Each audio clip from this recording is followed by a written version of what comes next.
Sisters, how y'all feel? Brothers, y'all all right? See how y'all groove to this.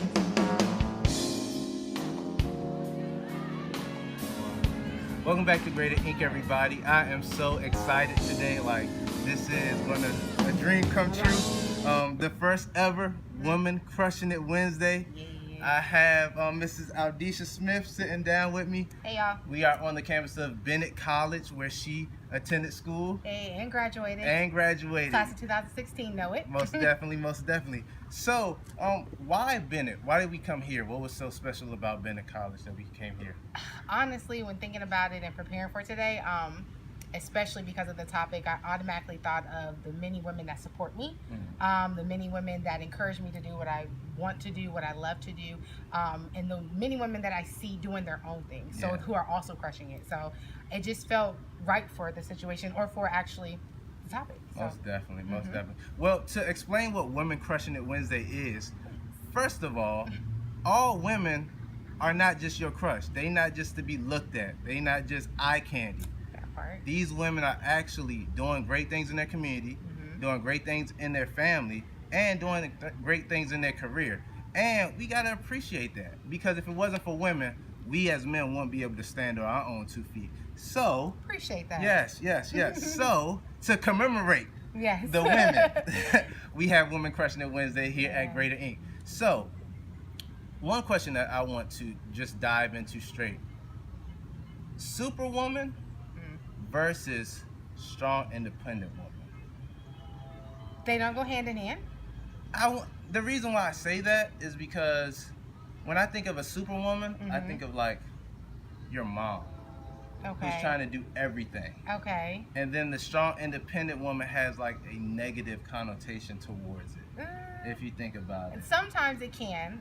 I guess, okay, this is my perspective on it. I would say I have superwoman qualities because I try and do everything, or my plate's always filled. Okay. Just like your mother's plate or my mom's plate, it's always filled because we're always trying to do everything for everybody. And strong, independent woman, my mom is also that. Yeah. She understands and knows that she doesn't need anybody else to fill the needs that she has or wants. So she's moving and working and doing and hustling. That's where I get my hustle mentality from. So there may be a negative connotation with strong, independent women. I don't understand why, though. Yeah. Because most women want a strong, independent man. So why can't it be vice versa? Why don't you want your woman to be able to hold her ground before she can say, before you guys become a union? You know what I'm saying? Yeah. Like, you need to bring something to the table, and why isn't she bringing that independent spirit, or why is that independent spirit looked down upon? I definitely agree. I think when we say independent, it kind of gives that connotation that I don't need anybody else. And that can kind of rub people the wrong way, even though it shouldn't. It's like, I don't need you. Yeah. And I think as men, we want to be needed. But why? If I want you, that should be enough. Because let me bring when I need you, you will know. And I think more so men forget that there's an emotional need too. So sometimes when my plate is too full, that's when I need you to tell me, come here. Chillax for a little bit. Let's do this. Let's take my mind off of everything that a superwoman, strong, independent woman is trying to do. So that's the first tip right there. Don't always try to meet a woman's needs financially. Meet her needs emotionally, and then she'll need you more. Some women don't like sensitive men. Not saying that I want you to be sensitive too, but understand that it's half and half. Like, if I can't provide for myself, I'm not going to ask you to do the same. And that's me. Most people say I'm very prideful. I don't think it's prideful. It's just I'm not about to sit here and always ask. I'm going to try and get it. And the moment I feel like I'm about to hit rock bottom, then I will ask for assistance. Until then, just be there. Most definitely. So what do you think some qualities a woman has to have to qualify as crushing it? I would definitely say dedicated and hardworking would be 2. And passionate. If you are not dedicated to what your dreams are, then how can anybody else assist you in that? Or how can it actually go any further? Hardworking in the sense of, I'm team no sleep. So, and if I do sleep, it's only because I'm really, really exhausted. But seriously, like, putting that time and that effort into it. And passionate ties into all of that. You love it so much that you're dedicated and you're going to work hard to get there. Like, you can't crush anything if you don't have those 3 qualities. Most definitely, most definitely. I think of, you said Team No Sleep, and I Yeah. think of women who are dedicated, committed, passionate. They're going to go give you 120% effort until the job is done. Correct. But then I see those same women who are great become burnt out. How important is self-care? Self-care, how important is that? And that's crazy because I'm learning this myself. Self-care is very important. I feel as though black women aren't given enough credit as far as our strive and what we want to do and how we go so hard for it. So we have all those qualities as far as dedicated, hardworking, and passionate, but it's like nobody is there to listen to us. So that's why we get so burnt out, because we're like, okay, well, it needs to get done, and we're always looking for validation somewhere. Well, speak for myself. I know I sometimes look for validation in different people or asking opinions so frequently, because I'm just like, well, does this look right? Would you do this? Would you do that? Would you actually offer or want my services if it looked like this? So what I've learned to do is take my time. Just picked up painting. I write. Facials are really good. Taking your time when you get dressed in the morning. My best friend always sends me texts to remind me, do you have your water next to your bed with your lemon inside so it can sit and you can be refreshed when you get up. I started meditating, doing a little bit of yoga, even if it's like a 10-minute flow. It's something to remind myself and get my mind together that not everything is going to be finished or accomplished in one day. Rome wasn't built in a day. Where we live, everything we have, we did not get in one day. The things our parents gave us did not come within one day. So we have to constantly remind ourselves, which you all need to remind yourselves, taking your time is essential. Sometimes people say time is of the essence, but sometimes I think taking a step back and realizing that no, but your health is important, how you feel is important, you recognizing your emotions is important. Like, all of those are important to our health, because sometimes, well, a lot of the times, black women are put at this very bottom. So all we sometimes have is ourselves in our circle, hence why we're on this campus, because at my lowest points, all I could turn to was my neighbor or somebody in a different dorm to actually get me back into myself. So. Most definitely. You talk about being at the bottom, and what I think about is women who are striving, grinding, trying to get to their goals, whatever that may be, but hitting that glass ceiling. But we're in 2018. Why do you think there's still glass ceilings for women, and what can be done to counteract those? I believe there's still glass ceilings for women just because this system is testosterone filled. Okay. We know and we understand that men already feel as though they always have to be right. No shade to men. I'm just saying, like, you guys always feel like sometimes you have to be, or you have to provide, you have to do this because there's a standard that's already been set. Me, I posted a picture of the sky the other day, and I'm like, the sky actually limits. It limits you. Beyond that is what's key.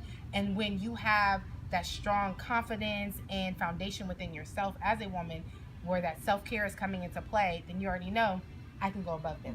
Nothing's stopping me, even though this system that I'm in and where I stay and where I live is trying to constrict me to a box. You don't have to live in that box. And that's probably why I love Erykah Badu so much, and Rihanna is my girl, because they show you every day that it doesn't matter what anybody else is doing. You can do it too, and you could probably kill it. You could crush it. You can crush it. There.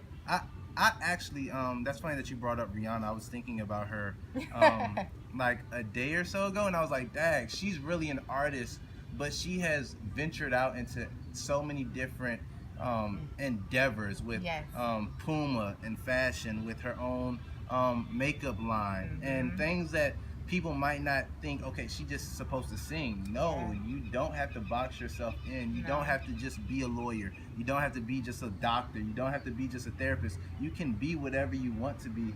How do you, what is your advice to the women looking to say, to get out the box? How do you get out that box? Oh, for me, or getting out of that box will probably look, what do you enjoy? Besides your dreams and besides what you were told to enjoy. Like, all my life, my mom fed me the spoon of, you're going to be a doctor. Hence my initials, DR. Like, it's ingrained. It's destined for me to do that. But I found different ways to add what I like into that career. So becoming a doula, so starting my own doula business and actually doing that to support the women in my community. I love to write, so actually writing a book, like, and self-publishing that, like, I'm working on that as well. Again, the sky limits. Go beyond that. If you like it or you trying something, that's what it is. If you try something new, look for different hobbies, hang out with different people, be open-minded. There's various ways where you can break out and branch out and find things that you love. Like Rihanna probably was like, I look really good in lingerie. And matter of fact, let me come out with a lingerie line. Like, it's all about that. Whatever brings you confidence, whatever you love, whatever makes you shine, glow, smile, feel good, try it. I got a question to take you kind of from right field to left field. Okay. Here we go. Let me position my bat a little bit. Yeah, it's a little political. Oh, when we see black men die at the hands of law enforcement, we hear a lot of uproar. But when black women die at the hands of law enforcement, we don't see that action as much. Yeah. That is a problem, but most people haven't heard it from a woman's perspective. So can we get that from your perspective of why that is such a problem, why African American men need to come to bat for African American women as much as African American women come to bat for African American men? I can hit on that. I actually spoke to some middle schoolers. I want to say they were 7th graders at Northeastern Guilford. Don't kill me, Itane. I know I'm horrible because I should know this. But I talked to them because my cousin Stephon Clark was recently killed by police in Sacramento, because I'm originally from California. So I talked about how the intersectionality between men and women definitely goes overlooked, especially black women. We are put, again, like I stated, at the very, very bottom. Very bottom. And that's only because we are, and I say this because I believe it, we are the foundation of the black family in a sense. We've always been that way. It's an issue simply because why? Why don't we know about the countless women who have died at the hands of police? And especially because of the way that they treat us, throw us against walls, pull us down to the ground, ravish our bodies. Like, it's taking it back to how the same way Master used to ask for that slave in the field because she looked cute that day. You get what I'm saying? Like, it's taking it back to that. And it's crazy to me because let it be a white woman or let it be any other race or ethnicity, it'll get some type of light. But for some reason, because they understand, again, we already talked about it, superwoman and being strong and independent. We are the superheroes. My mom wears mini capes. I don't know about your mom, but probably she wears mini capes. Mom wears mini I'm like, capes. you know, you feel me? I understand. I already knew. But our moms wear so many capes and they do so much, and they already go to bat for us. So they go to bat for their kids, they go to bat for their community, they go to bat for their parents. Like, we're always going to take those punches because we know we can hold it. What I would suggest for men to do, first off, the music you listen to, and sometimes rappers you idolize, are they necessarily portraying a good depiction of black women? Do they really love their mothers? Do they really love their baby mamas? Do they really love black women, period? And I understand people have preferences, but at the end of the day, that tells you something. And I think men need to remember where they came from. Look at your mom. Period. I had a young lady tell me, she told me that I didn't love black women. I only loved my mom because she was my mom. And I really didn't get that. I still don't get it. When women say, do you really love black women? I think in this culture, in this time, people don't even really know what love is to really know if we do or not. I think we love what women bring to us. I'm not sure if we love them fully in an extent because I feel as though we are still learning to love ourselves. And I feel as though we as men sometimes look at ourselves as being on the bottom, that we can't even look to see somebody is lower than us. I think about that intersectionality that you're talking about. One, you're a woman, so you're already discriminated against. And second, 2 strikes you're already black. against me. 2 strikes against me So, every day. We don't get that perspective and that point of view. And that's why Women Crushing It Wednesday is so important, because we need to understand what women are going through outside of what the rapper is talking about, or outside of Netflix and chill, or outside of, yeah, she's a doctor or a lawyer. Right. So, yeah. This is true. This is true. I believe that love is just thrown around nowadays. Like, my thing is, if most people who know me know I love old school music. So again, Erykah Badu, Jill Scott, Marvin Gaye, and all they talk about is usually what? Love. So it's literally understanding, and they love themselves first. So all the artists I just named love themselves enough to know that, yeah, I make mistakes, but I love myself first. So I'm a protrude this music, or protrude my soul in the way that I love out in my music. So I think if people actually, if we all just took the time to understand, my grandfather told me this, you know, you can find your husband, or when you do find your husband or anybody that you're talking to or dating, if they look at the way they treat their mom, that's how they're going to treat you.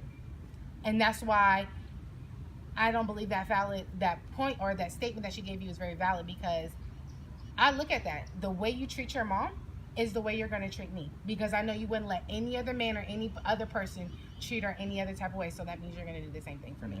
Yeah. And that's all it is. So that's why I'm a firm believer in these men who don't like black women or something like that. Well, I'm like, well, then how do you treat your mom?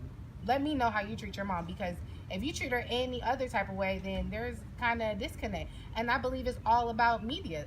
The media is definitely penetrating or putting into our minds that lighter, fair skin, long hair. I'm natural, by the way, so my locks are definitely bundled. Right. They could be slanging, but they need to be retwisted for real. Like it's a type that you gotta have now. And I feel like people we all worry so much about what people have to say, that we're gonna go for what society says is the beauty standard. Most definitely. So. Big shout outs to K. Michelle. She took the butt injections out. When I seen that, I was like, boo. And she's still rocking though. Like, look at what you already had. Like, love what's already been given to you. And then like if you feel the need to change, then again, that's some deeper self-love that you need to do, because I don't think I need to change anything. Yeah, I'm about to go work out now because the girl was trying to get slim thick, but that's about it. And that's not wrong. Nothing. That's okay. Nothing wrong with that, but I don't want to change nothing on me. So. Well, you don't have to, and you already know it is. It's Greater.inc. Greater than yesterday, but you'll be even greater tomorrow. Yes. Women Crushing It Wednesday with Aldeisha Smith. So what's up? We'll see you next time. Next time. Peace.